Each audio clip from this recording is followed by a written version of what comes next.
o segundo episódio das AgroTalks com o Pompeu, e ele vai falar sobre a sua experiência no mestrado de Engenharia Agronómica e um bocadinho do seu percurso. Força.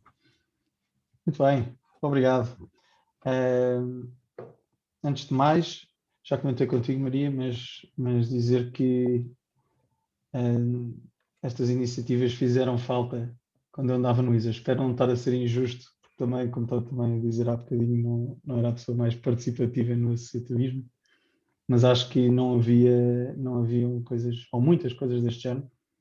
Acho que era importante, pelo menos para mim, acho que poderia ter facilitado bastante a minha vida, pelo menos académica, ouvir experiências de outras pessoas.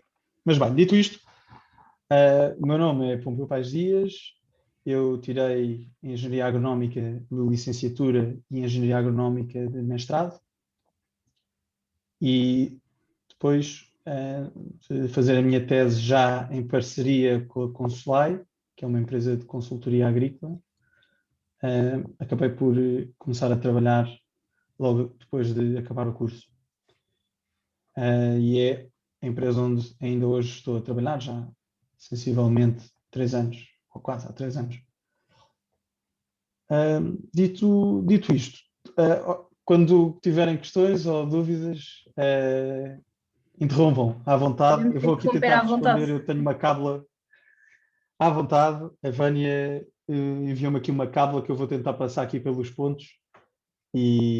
Mas pronto, vou interromper.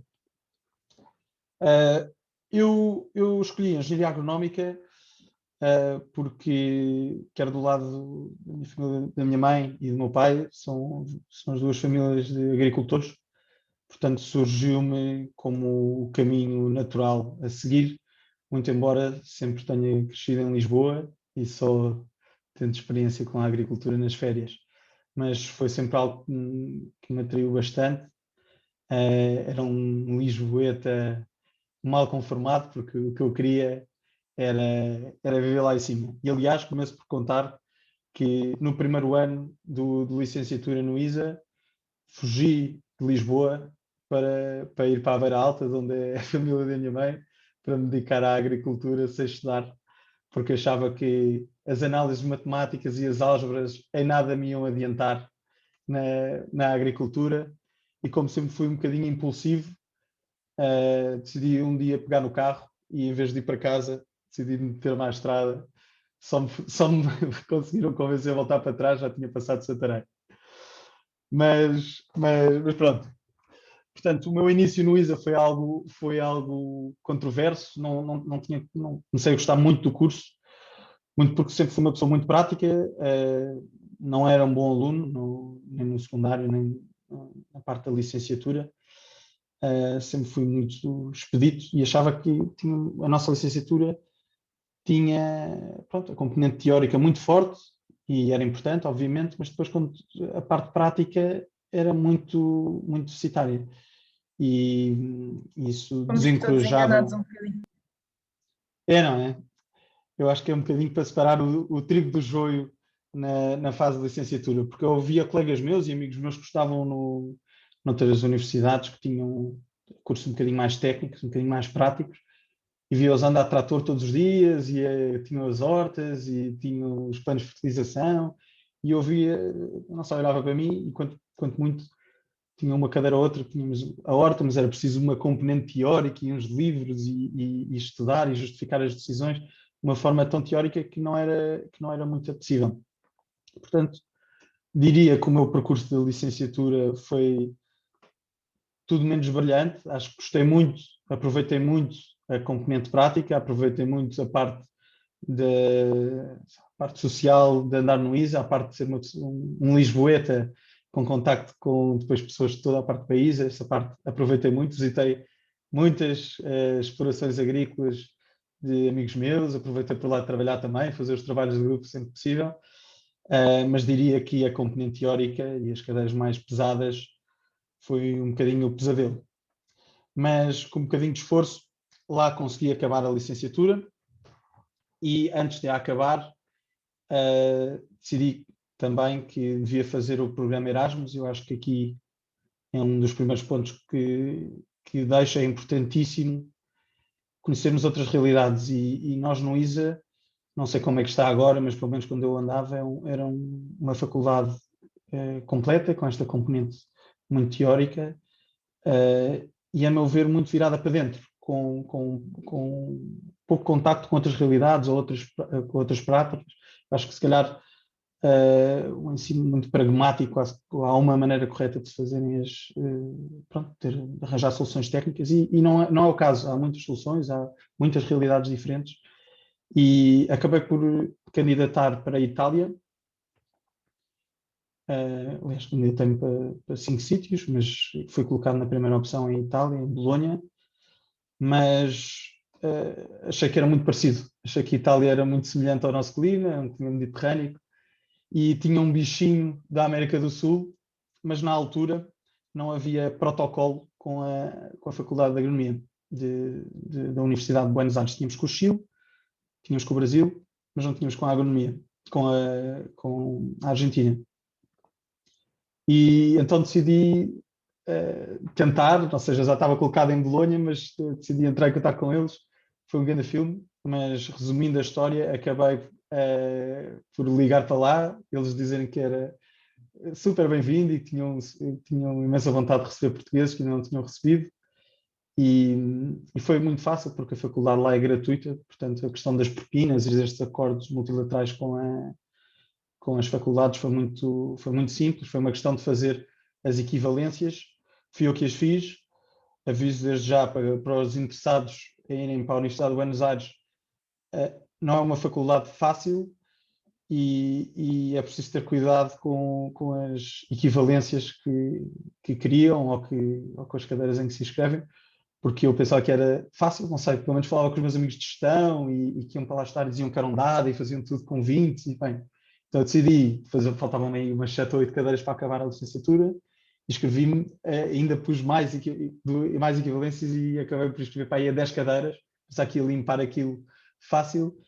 Acontece com a Universidade de Buenos Aires e a Faculdade de Agronomia em particular é uma das mais exigentes da América do Sul e não sei se não do mundo. Então foi um filme e acabei por só vir de lá com uma cadeira feita. Um dos meus amigos que foi comigo desistiu a meio. Essa parte académica, mais uma vez, não correu muito bem, mas a parte prática, a parte das visitas de estudo, valeram muito a pena, muito, muito. E é uma realidade completamente diferente. Para terem uma noção, nós íamos ao campo e eles não percebiam o conceito de não chover no verão ou haver problemas com matéria orgânica nos solos. Não, eram coisas que para eles não... O regadio era algo que eles... Eu falava em pivôs e não sei, era quase chinês para eles, porque eles não jogam, ou pelo menos ali na zona da província de Buenos Aires, não há necessidade absoluta de regar, porque o sequeiro é muito viável, tem produtividades muito interessantes. Mas, portanto, fiz esta experiência, tive que fazer a licenciatura em 4 anos, porque não correu muito bem esta parte de Buenos Aires, mas não trocaria, não me arrependo nada, não me arrependo nada. Cheguei ao final da licenciatura e foi aqui que tive que tomar uma decisão um bocadinho mais séria, que foi ou continuava ou seja, quero explicar ao contrário, ou sentia que não estava a aprender nada por aí além na faculdade, também não estava a aplicar a parte mais académica e, portanto, ou começava a trabalhar e tenho a sorte de ter uma exploração agrícola na minha família e tinha essa porta, ou então aplicava-me e tentava chegar um bocadinho mais longe, tentar puxar um bocadinho os meus limites, e para mim os limites sempre foram académicos, e tentar-me aplicar um bocadinho para tentar provar a mim mesmo conseguia também ser bom, também conseguia ser bom aluno.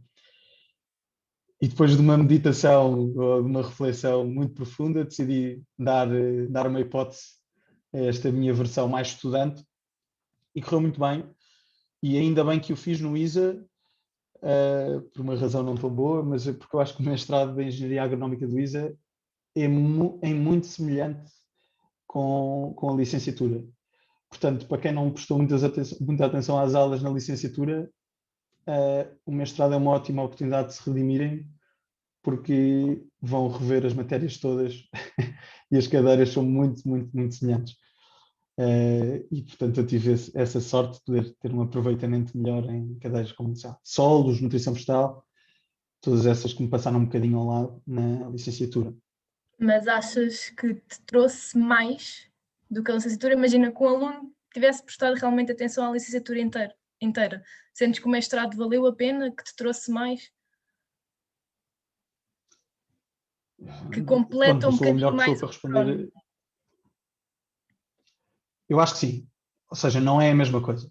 Obviamente que completa mais, e eu acho que mais do que a licenciatura, o mestrado depende muito do aluno. Ou seja, se nós tivermos este interesse crescente por uma determinada matéria ou uma determinada cadeira, há muito mais disponibilidade dos professores de aprofundar conhecimentos, muito mais.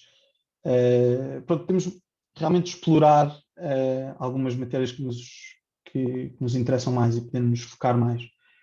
Agora, não vos vou mentir, não vou dizer que é uma coisa completamente diferente e que tudo é muito mais aprofundado. Posso dar o exemplo de solos, que os slides eram exatamente os mesmos, não mudaram. E era muito fácil para nós termos os exames da licenciatura e os exames de mestrado iam ser muito semelhantes, um bocadinho mais aprofundados, os critérios eram diferentes, pronto, o desenvolvimento pedia-se um bocadinho mais aos alunos, mas quer dizer, não descobrimos solos novos. Falámos exatamente a mesma coisa, os mesmos slides, os mesmos módulos, aquela gênese do solo. Recordo-me perfeitamente que era tudo muito, muito, muito semelhante. Agora, pronto, era isto. Era se alguém quisesse aprofundar o conhecimento de solos, achei que há muito mais disponibilidade dos professores em dar esse apoio, levam-nos mais a sério, acima de tudo.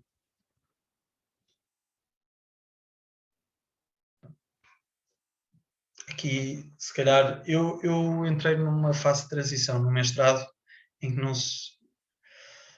Da questão das especializações.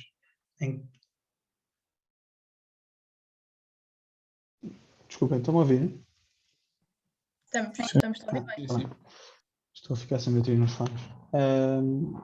Em que eu já não pude entrar no mestrado com especialização. Não sei se agora voltaram atrás com essa decisão, mas quando eu entrei para mestrado era tudo indiferenciado.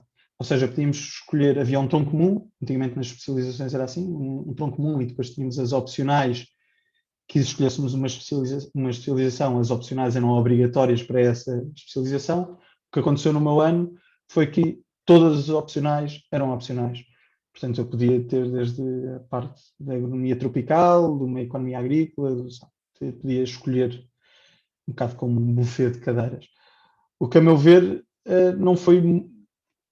Ou seja, é bom porque passa para o aluno, passa para nós, um bocadinho escolher aquilo que mais nos interessamos e podemos ter um melhor rendimento e gostarmos mais do curso, mas por outro lado, às vezes uma pessoa que acaba a licenciatura não sabe bem o que é importante para executar no foco que tem. No meu caso, eu estava muito virado para a parte de economia agrícola e gestão, embora sejam duas coisas completamente diferentes. A parte económica mais ligada à nossa balança alimentar, aos nossos números de emprego, do valor acrescentado à agricultura, também ligada à parte mais política, mas depois sempre gostei muito da parte de gestão e de pensar o que é que leva um agricultor a tomar uma decisão, de forma é que podemos ser mais eficientes na tomada de decisão, no fundo juntar as cadeiras todas que vamos falando no ISA e tentar pôr isto mais prático, pronto, pôr esta componente prática numa gestão ativa de uma exploração agrícola. E estava com isto na cabeça e queria muito seguir esta especialização, por isso tentei ao máximo escolher as optativas que correspondiam a esta especialização. O mestrado em si foi, pronto, eu aqui estudei bastante, apliquei-me, tinha bastante matéria para compensar, em comparação com os colegas os colegas de licenciatura, bons alunos, aproveitei bastante e desde cedo, diria que antes até de acabar o primeiro semestre do mestrado, comecei a pensar no que é que poderia ser a minha tese de mestrado.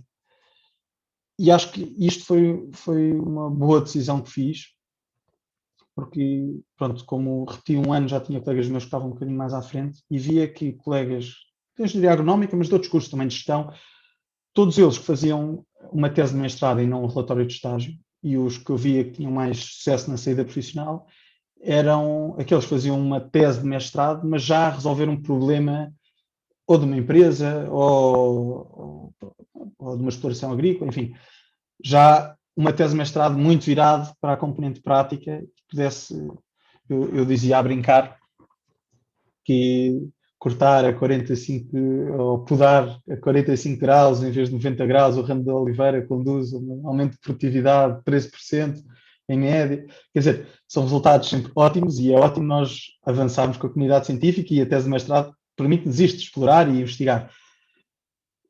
Mas eu acho que muitas vezes alguns professores da nossa faculdade nos entusiasmam demasiado para isso, porque depois são problemas tão específicos, tão académicos, tão puros, que, ou das duas uma, seguimos a carreira de investigador, que é uma opção muito viável e que eu respeito bastante, ou então vamos chegar a um mundo profissional em que a nossa solução super específica vai ter muito pouca aplicabilidade e às vezes largarmos ou aceitarmos logo aqueles temas que nos dão em seminário no mestrado, acaba por ser um tiro no pé, porque são temas avulsos, já são pré-definidos e não respondem a um problema. E, portanto, o que eu aconselho aos que vocês já estão a entrar em mestrado, e já estão em mestrado, não sei se é o caso, é começarem a ver, o que é que gostam da engenharia agronómica, se é mais atividade de campo, se é mais estarem a gerir uma equipa de pessoas, a explicar, a ter esta paciência, ou como eu, que sou mais um pensador e por muito tenho esta componente prática, gosto muito de pensar no porquê de fazer as coisas, pensar numa estratégia, pensar em como valorizar um produto, pensar como podemos fazer melhor, otimizar os processos. Começar a ter isto mais claro. É difícil, pronto, isto não há uma receita fácil, mas isto depois ajuda-vos muito a escolher o orientador. No meu caso foi assim que fiz. O meu orientador foi o professor Luís Mira da Silva, porque sabia que é um dos sócios da Consulai e sabia que a Consulai era uma consultora que, para além de fazer os típicos projetos de investimento, tinha uma componente grande de inovação, de contacto próximo com o agricultor, o chamado extensionismo rural, mas é passar conhecimento aos agricultores, e tinha esse papel. E sabia que aqui podia arranjar um tema que resolvesse um problema da Consulai, que está há muitos mais anos do que qualquer um de nós na área e sabe quais é que são os problemas reais, e encaixá-los naquilo que eu queria. Tive sorte, o professor, entendi-me bem com o professor Luís Mira e propuseram-me um desafio. Era gestão. Como é que é de pôr? No fundo, o tema da dissertação foi gestão de Big Data agrícola para a otimização do processo de tomada de decisão. Ou seja, um nome forte. Mas isto depois os vossos orientadores também vão dizer que é importante termos um nome assim pesado e complexo e que dê assim, importância à tese. Mas no fundo, era pegar em informação disponível na exploração, vamos dizer, desde fisiologia de planta, ao solo, às imagens de satélite, às operações, à parte mais dos custos e do estoque, tentar misturar isto tudo para facilitar um diretor de operações, por exemplo, de campo, a tomar uma decisão atempada. E foi aí nas operações que eu me foquei muito, relacionando indicadores fisiológicos das culturas e com as intervenções que eles tinham que fazer, as podas, as mondas, as adubações, tudo isto em função das possibilidades deles e dos objetivos dele. E isto, se calhar, eu adenso muito aqui sempre as minhas explicações, mas no final do dia era fazer o que eles fazem, mas de forma mais eficiente. Eles, no final de cada ano, avaliavam, ok, se calhar gastámos muitas horas, muita equipa a podar e perdemos aqui dinheiro com uma operação qualquer. E se calhar se eles tivessem esta informação no momento em que estavam a decidir, olhem, esta equipa, bora para o campo podar a vinha, se calhar não tomariam essa decisão. E foi um bocadinho aí que eu entrei, com pronto, esta orientação do professor Luís Mira, mais na parte na escrita, e de um técnico da Consulai, mais na parte operacional da coisa. E pronto, tive a sorte de ter corrido bem, ter muita aceitação na empresa, quer na Consulai, quer na empresa onde estávamos a fazer esta tese de mestrado. E pronto, foi algo que me correu bem, porque diria que apresentei a tese e comecei a trabalhar uma semana, depois mais ou menos tive uma semaninha de férias e depois comecei a trabalhar. E posso dizer que isto... Força, acaba o teu raciocínio. Estava-te só a perguntar quanto tempo só mais para ou vos menos dizer que é demoraste importante apontarem... Diz. Quanto tempo é que demorei a fazer a tese? Foi, só isso. Bem, eu tentei ser recordista nisto.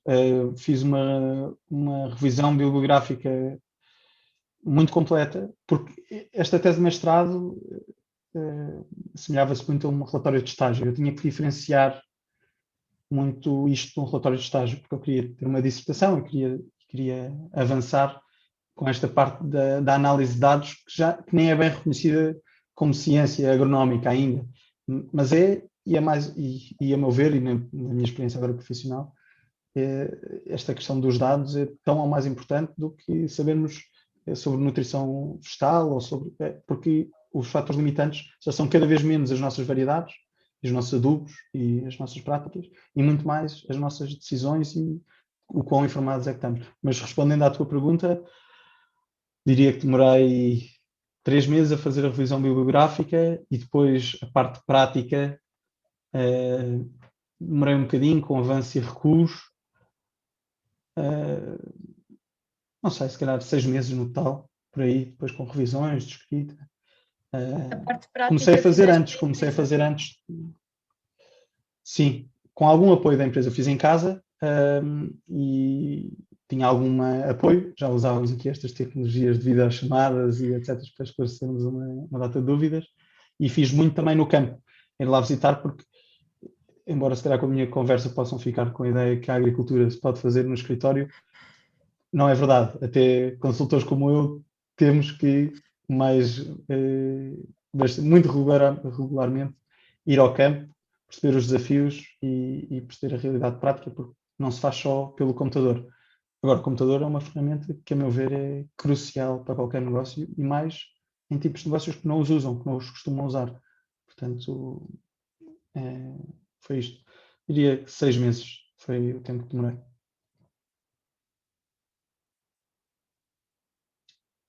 Não sei, eu não estava a olhar para os pontos para não ter aqui falhado nenhuma. Mas se tiver alguma questão, força. Vão perguntando que eu vejo aqui na minha cábula se falta aqui alguma coisa. Não, até agora acho que está tudo super completo. E depois, quando é que tu fizeste a tua pós-graduação?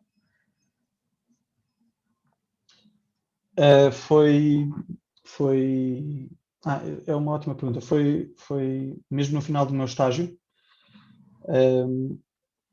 Tive a sorte, pronto, de estar a correr muito bem o meu trabalho na Consulai e da Consulai me oferecer esta pós-graduação, porque me parece que o nosso curso de Engenharia Agronómica, mesmo quem se tente a focar mais em temas de economia agrícola e gestão, não nos consegue dar as ferramentas todas. E então eu já queria fazer esta pós-graduação, não sabia era quando, e decidi ir por aqui para a pós-graduação em Agribusiness, que recomendo desde já. Faz-nos muita falta se tiverem esta ambição de gerir uma exploração ou gerir um departamento de uma empresa agrícola. Enfim, estes conceitos de gestão, de finanças, de marketing, mesmo, muito embora também tenhamos marketing no ISA, mas fazem muita falta. Fazer um projeto, ou seja, dizer que eu quero, vamos imaginar, fazer um olival, implantar um olival.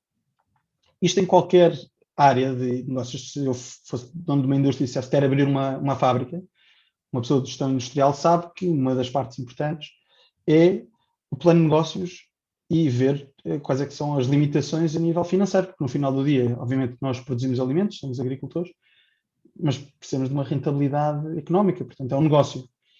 E faz confusão, às vezes, o tão pouco preparados que saímos da faculdade para sermos empreendedores. Por exemplo, isto tem muito que se lhe diga a parte de financiamento. Quer dizer, temos muitos apoios, temos apoios de jovens agricultores, mas é preciso ter um plano de negócios e sabermos se vamos ter retorno, se não vamos ter retorno, até onde, o que é que devemos investir, e relacionar isto com as nossas competências técnicas. Isto é um dos trabalhos que eu agora faço na Consular. Eu, já agora contextualizando mais a parte profissional, eu comecei muito a trabalhar com esta gestão de informação, mas depois migrei na empresa para uma componente mais estratégica, pronto, que é também um departamento da área, que é a área de estudos e estratégia.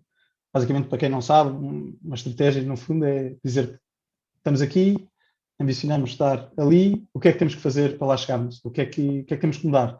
E aqui entra o meu trabalho de identificar, contextualizar os mercados, analisar bem as realidades das organizações e depois dar sugestões de medidas, pronto, e dando estes passinhos, pronto, aqui a 10 anos para chegarmos aqui temos que fazer isto, e estudar estes cenários. E eu migrei mais para essa parte dentro da empresa atualmente, e também surgiu naturalmente com esta componente de gestão e agribusiness. E tu na pós-graduação sentiste que tiveste dificuldade em conseguir fazer as cadeiras, ou sentiste mais ou menos que tinhas as bases? Senti que tinha as bases, ou seja, a pós-graduação está alinhada para pessoas exatamente como nós, com formação superior agrícola, que querem exponenciar os seus conhecimentos nesta vertente mais de gestão e de gestão agrícola, juntar este conhecimento agronómico depois a uma parte mais de gestão. Mas havia colegas meus que vinham, tive advogados, um colega meu que ele tirou, não sei se era qualquer coisa das belas artes, não sei. Eu acho que a agricultura tem esta nuance romântica e não sei. Então atrai muitas pessoas de outros setores. E aí achei que 30-0, porque pronto, pessoas de Lisboa ou Porto, ou de qualquer cidade que não tenham formação agrícola, não sabem mesmo do que estão a falar. Nós tínhamos uma cadeira com o Ricardo Braga, que foi falar sobre agricultura de precisão. E é engraçadíssimo ver que quando nós estamos a falar da aplicação de tecnologias em agricultura, isto só faz sentido se tu souberes o que está por trás disto, não é? Porque é que estamos a tirar o NDVI, não é? E é giríssimo ver as pessoas que não têm conhecimento agrícola a verem drones e verem tecnologia e coleiras das vacas e pronto, aquelas tecnologias todas que quem já foi aluno do Ricardo Braga sabe que ele mostra. Mas é mesmo a cereja no topo do bolo. Não, é mesmo importante saber ter a componente técnica para depois poder aplicar estas tecnologias. Portanto, eu nesta pós-graduação senti-me nas cadeiras mais técnicas muito, muito à vontade, mas não são muitas, porque aí está apontado para pessoas como nós. Portanto, temos cadeiras como Economia Agrícola, em que percebemos o que é a política agrícola. Nós recebemos tantos apoios ligados à produção, que são tão importantes para as nossas explorações e para o nosso desenvolvimento rural, que faz confusão nós no ISA sairmos para uma realidade profissional em que toda a gente fala de direitos e de regime de pagamento de base e de não sei o quê, e da PAC, e eu pelo menos, eu senti-me quando saí do ISA, tive uma cadeira de Economia Agrícola, senti bem, não faço ideia como é que isto se faz, e qualquer agricultor que não seja formado já sabia isto tudo, ou pelo menos já recebia os apoios, e eu não faço, e são tão importantes os apoios para a produção agrícola. Eu sei aqui a parte toda das plantas e das culturas, das rotações culturais e melhorar a matéria orgânica do solo, mas, quer dizer, o outro que sabe os apoios ganha muito mais dinheiro do que eu e como é que isto é? E esta da agribusiness começa por aí, não é? Ver em que setor é que nos inserimos, as nossas oportunidades, e acho que nisto temos alguma sorte, e acho que cada vez mais com a próxima política agrícola comum, penso que os jovens e a digitalização e a sustentabilidade estão nos eixos principais das prioridades para os novos fundos. Nós estamos numa posição privilegiada para sermos empreendedores, ou pelo menos para estarmos numa empresa em que funcione com isso. Portanto, a mim eu acho que foi uma das grandes mais-valias, essa parte da política agrícola, perceber o que é que está a passar. E tive que haver dificuldade, diria que o mais difícil foi a parte mais financeira, aí eu estava a nadar na maionese. Não fazia ideia o que é que começaram lá a falar de vales e tiros e não sei o quê. Eu também no ISA tínhamos falado mais ou menos, mas também muito pelo ramo. Quando os planos de negócio começam a ser, passam a ser um bocadinho mais densos, temos que, não sei, fazer umas operações mais difíceis. Ao comparar, escolher projetos, e este é melhor ou aquele é pior, e como é que se lá chega. Quer dizer, para mim aquele era chinês, tive que gostar bastante, mas também acho que hoje em dia, também parte do meu trabalho, que há bocado não disse, também é fazer isto de opções agrícolas, é o que nós chamamos de serviço de opções agrícolas, que no fundo é uma pessoa não sabe, vamos imaginar, uma pessoa tem uma parcela ou uma propriedade e não sabe, não tem formação agronómica, ou simplesmente não sabe o que é que há de lá fazer. O que nós fazemos é, através das nossas bases de dados, temos um estudo climático, fazemos um levantamento de solos, fazemos um enquadramento da propriedade, mas também fazemos um enquadramento de mercado, vemos o que é que à volta se faz, isto é importantíssimo. Vamos imaginar que uma pessoa não pode fazer amendoal num sítio, ou um olival num sítio onde não haja um lagar perto, ou que seja, poder pode, mas os prestadores de serviço também não estão lá, há toda aqui umas nuances de enquadramento importantíssimas. E por fim, e também muito importante, fazemos fazemos 5 ou 6 cenários de diferentes culturas, às vezes os proprietários ou os clientes falam connosco, eu gostava de fazer olival, eu gostava, mas pronto, nós pomos as opções deles e depois pomos as que nos parecem melhores a nós, em termos económicos. No final do dia isto resume-se a euros e isto tem que dar dinheiro. E juntamos essa parte. Eu agora consigo fazer este estudo de viabilidade e depois apresentar isto aos clientes e dizer, ok, se pusermos laranja, temos estas produtividades estimadas que no mercado atual vale isto, consegue rentabilizar em X tempo.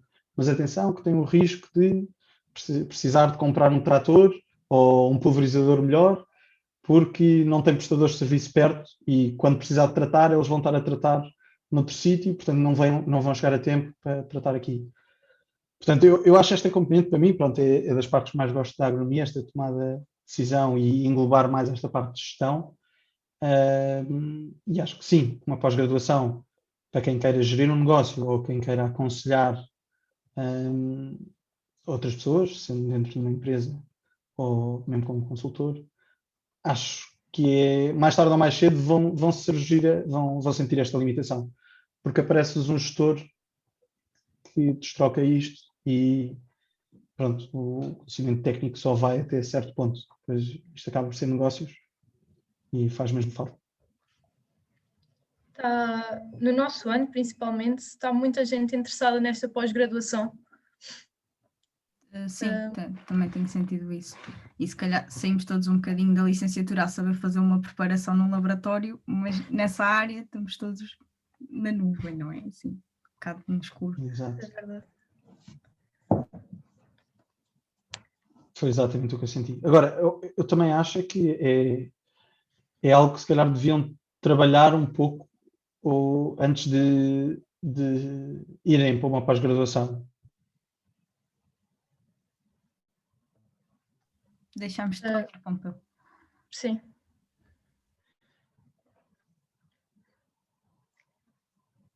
Não te ouvimos.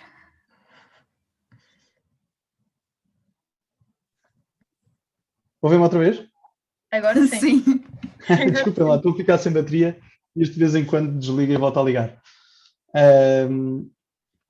Estava a dizer que acho ótimo que estejam interessados nesta componente. Acho muito importante a parte de gestão.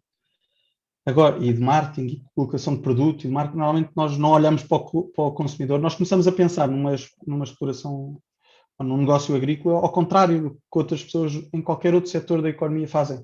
Nós normalmente olhamos para a nossa propriedade e vemos, olha, aqui dava jeito de fazer uma cultura anual qualquer, ou umas rotações, ou uma cultura permanente. E ninguém vê isto assim. Temos que ver, ninguém noutros setores vê isto assim. Temos que ver, primeiro, qual é que é a oportunidade de negócio. primeiro ver o que é que existe, o que é o mercado, e depois é que vemos do que nós temos, como é que nos conseguimos encaixar ou não. E este raciocínio é muito de gestor e menos de agrónomo. De qualquer forma, isto para dizer que acho que devem trabalhar 2 ou 3 anos, porque é algo específico.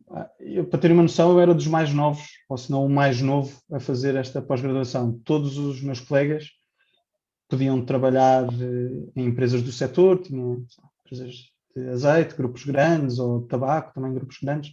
Tinha colegas meus nisso, ou outros colegas com explorações agrícolas grandes e queriam aprofundar um bocadinho mais o seu conhecimento agronómico e de gestão agronómica.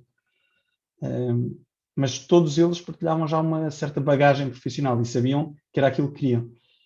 Eu sabia que era aquilo que queria, mas também foi muito indicado pela minha empresa de dizer, pronto, fui aconselhado, isto faz falta, isto vai-te fazer falta no curto prazo, vais utilizar isto muito rapidamente, portanto é bom. Mas mesmo na minha empresa, também para terem noção, eu fui o primeiro estagiário a fazer a pós-graduação. Normalmente que era normal era trabalhar 3, 4 anos e depois normalmente ofereciam essa pós-graduação. No meu caso, eu estava muito rapidamente a aproximar-me do meu limite, de tudo o que fazia já estava a fazer a um limite. O fator limitante era não ter mais bases de gestão e de planos de negócio e saber avaliar projetos. A parte técnica estava quase toda lá. E, portanto, eu fui dos mais novos e correu bem e uso, mas pronto, é como vos digo, acho que é muito para alguém que tenha trabalhado e diga isto no meu dia-a-dia.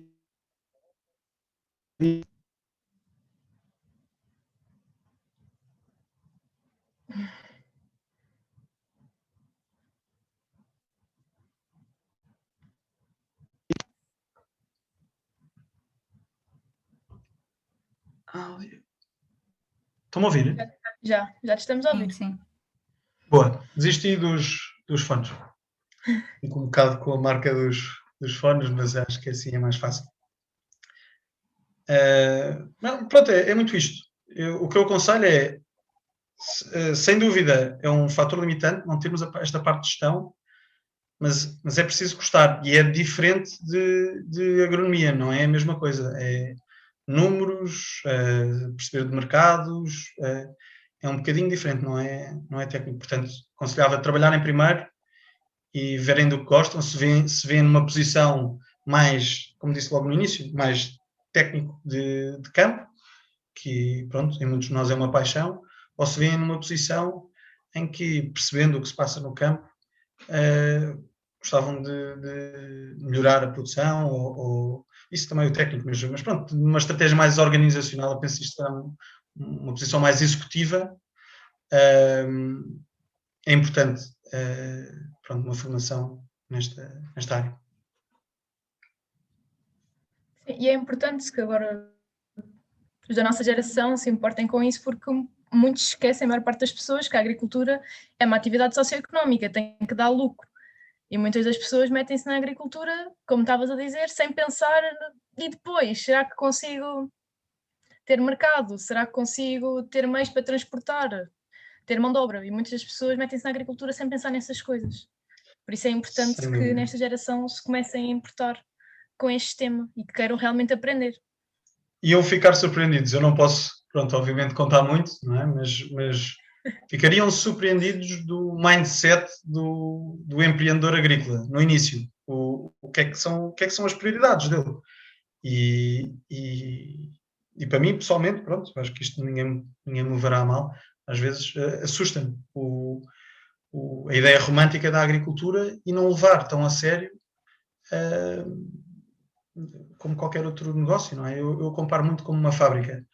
Se uma pessoa herda uma fábrica ou uma indústria, não é? Não cabe numa cabeça de ninguém fazer como já se fazia, ou fazer igual, ou este tradicionalismo, ou não inovar, ou não ligar aos mercados nem ao cliente. Depois isso alguém trata. Dizer isto não cabe na cabeça de muitos empreendedores, não é? E infelizmente acho que os nossos agricultores, às vezes não pensam muito nesta componente de colocação do produto nos mercados. E é importante. Sem dúvida alguma. Eu não sei se alguém aqui do nosso público tem alguma dúvida. Eu acho que tu já tocaste em basicamente todos os pontinhos. E acho que foi fantástico mesmo porque deste exemplos práticos e explicaste tudo como deve ser e mostraste como é que realmente é a realidade do teu dia-a-dia e de como é que foi. E é importante. E explicaste certas palavras que a maior parte das pessoas se calhar não sabem o que é que significa e é importante para verem como é que realmente tudo funciona e como é que as coisas acontecem e os caminhos que podem ou não ter para seguir e experiências que devem ou não também seguir consoante o que gostam ou não. Ótimo, eu sei que pelo menos eu encomendei uma pergunta aqui ao Guilherme. Sei que pelo menos o Guilherme vai-me fazer uma pergunta. Está tímido. Pronto, estava a ver que já me ias entalar. Entalei-te, já não ias dizer nada. Tenho tido aqui problemas de internet, eu até saí umas quantas vezes da reunião. Mas pronto, agora que já voltei... Agora que estás com a internet impecável, conta lá. Exato, agora é que está. Bem, uma coisa que eu te queria perguntar, de um ponto de vista pessoal, e depois se calhar também como estudante aqui no ISA, o ISA é um curso muito abrangente e como tu disseste, como tu falaste com outros cursos mais técnicos, o ISA tem uma parte teórica muito preponderante. E eu gostava de saber, do teu ponto de vista, o que é que te ajudou no meio de toda a teoria que o ISA nos dá e toda esta formação, o que é que te ajudou a escolher aquele caminho que tu querias seguir profissionalmente? Ótima questão, Guilherme. Eu se calhar não quero passar aqui a imagem errada. Ainda bem que o curso de Engenharia Agronómica no ISA tem esta componente teórica. Poderá ser um bocadinho excessiva, mas ainda bem que tem esta componente teórica forte, porque prepara-nos muito para estudar e aprender e não deixar de tentar inovar. Quem consegue fazer o curso no ISA e quem consegue ser bom aluno no ISA, de certeza que não vai ter dificuldade nenhuma a aprender qualquer tipo de conceito que venha depois a acontecer de evoluções de novas variedades, novos adubos, novas técnicas culturais. Ainda bem. Para mim, como é que esta parte teórica me condicionou ou me fez escolher? É uma excelente pergunta, porque eu acho que foi exatamente esta componente que me fez ainda estar mais convencido que a consultoria era o caminho certo.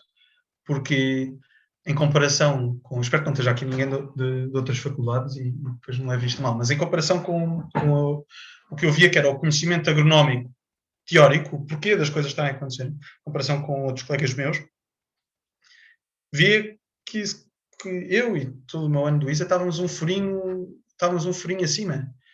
E eu pensei, bem, se isto é a realidade do ensino superior, não é?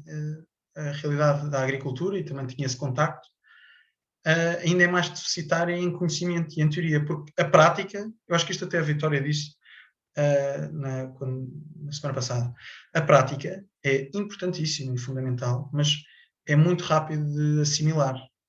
O que é feito, tenha de ser qualquer um de nós, se tivesse 6 meses, 1 ano numa exploração agrícola, pronto, 1 ano para acompanhar uma campanha, conseguia agarrar ali as rédeas das componentes práticas. A componente teórica já não é bem assim. E tu, para inovares a componente prática, para não fazeres igual ao pai, ao avô e ao bisavô, tens que saber o porquê de estarmos a fazer a componente prática desta forma. E isso é que me pareceu muito limitante e convenceu-me que se eu conseguisse aprofundar conhecimentos, eu gostei muito desta parte estratégica e de gestão, de viabilidade económica das explorações, mas qualquer um dos conhecimentos teóricos que vamos aprendendo, há um buraco no mercado de trabalho para isto, há mesmo sede de alguém que, obviamente também há sede de tratoristas, mas também há sede de pessoas que percebem o que é que está a acontecer, conseguem aconselhar da melhor forma e maximizar resultados. E à medida que ia fazendo o curso e ao longo da minha tese de mestrado, mais evidente foi isso, porque eu sistematizava a informação, juntava às vezes conhecimento do departamento de qualidade e do departamento mais técnico agronómico e via que havia falhas, se calhar nos dois, e que a informação não se cruzava e não havia nenhuma força motriz mais teórica para melhorar os processos. Havia sim uma componente prática fortíssima, de excelentes profissionais, e que são, a maior parte dos nossos agricultores, são isso mesmo, são excelentes profissionais, que trabalham bastante, muito, e que dominam esta componente prática. Pronto, que acredito que também possa fazer falta em muitos sítios, ou seja, não esteja já preenchida com excelentes profissionais, mas acho que ainda mais limitante está o nosso componente teórico, e acho que foi isso que me fez optar pela parte da consultoria, para poder aplicar os meus conhecimentos e transmitir conhecimento a outras organizações e a outros agricultores. Acho que até agora. Obviamente, e também dizer uma coisa, ninguém sai da faculdade a debitar, nem eu ainda hoje com 3 anos consigo às vezes estar sozinho numa equipa ou sozinho num projeto.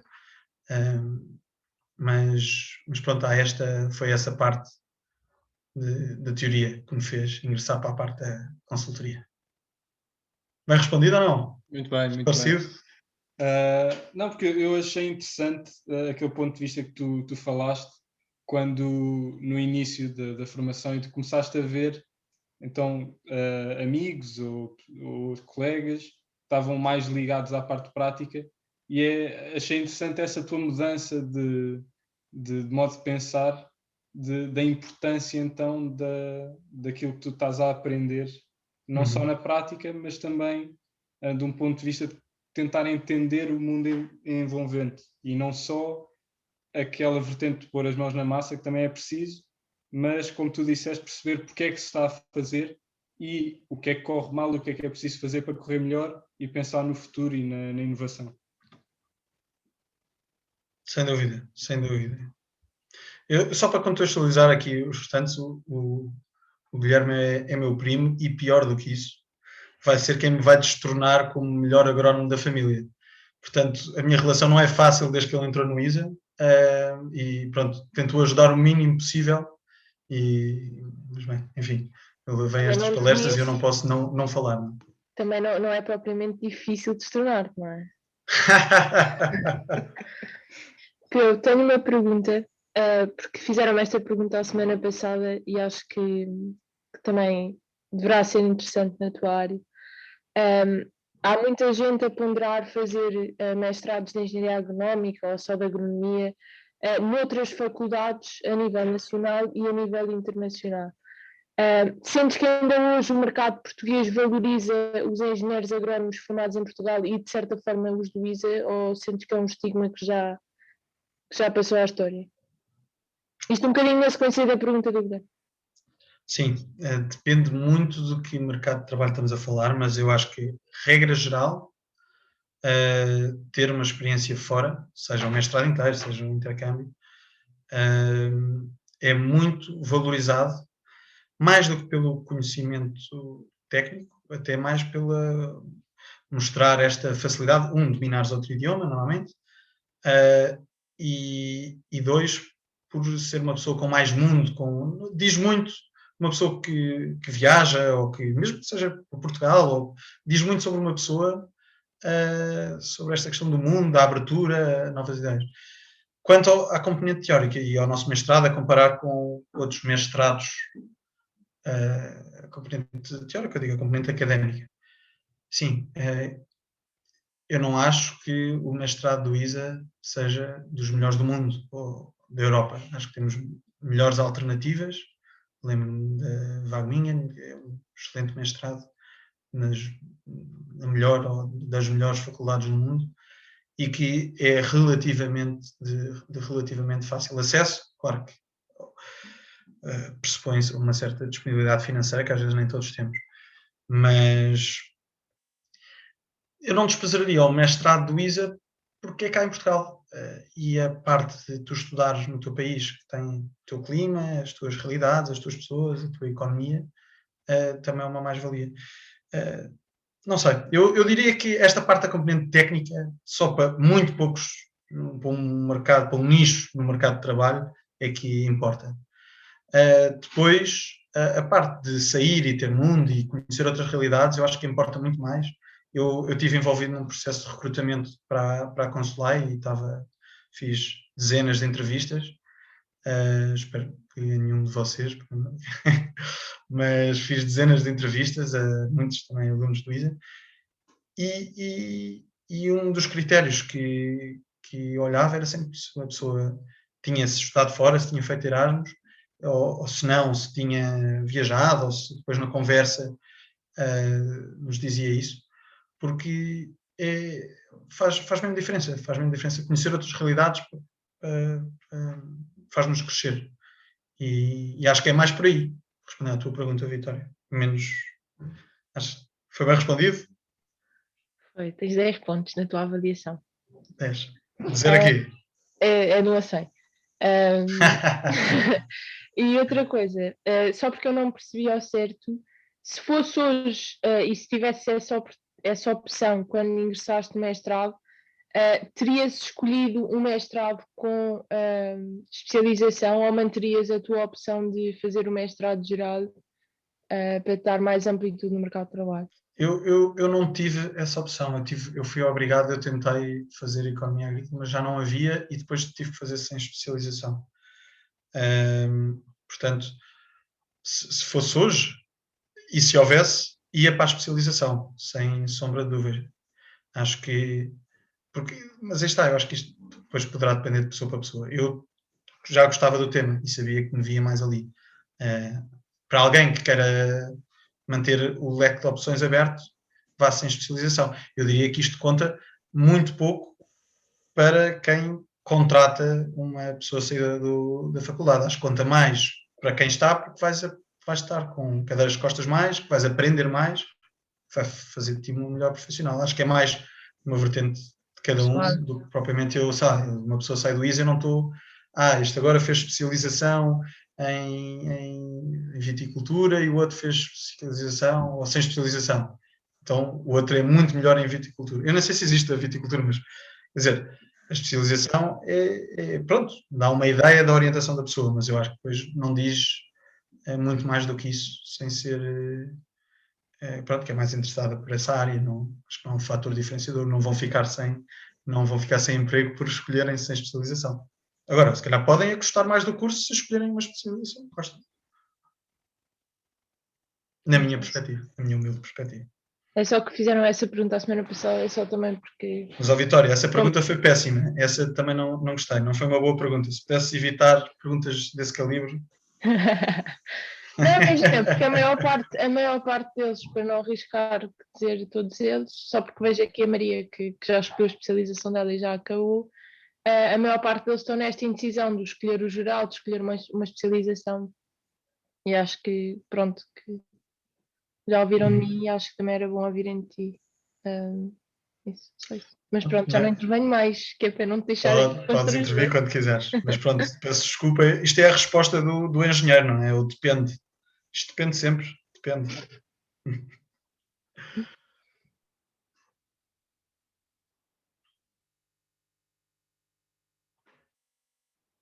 Mais perguntas? Alguma? Muito bem. Explicaste tudo muito bem. As pessoas já não sinal. têm perguntas, ficaram todas esclarecidas. Boa. Então, por mim, se realmente já ninguém tem mais perguntas, Senhora Presidente. Sim, se mais ninguém quer fazer nenhuma pergunta. Também acho que esclareceste tudo muito bem, Pompeu. Nós tínhamos uma pergunta no Instagram, mas entretanto acabaste por falar dela, portanto... Não digo. Era sobre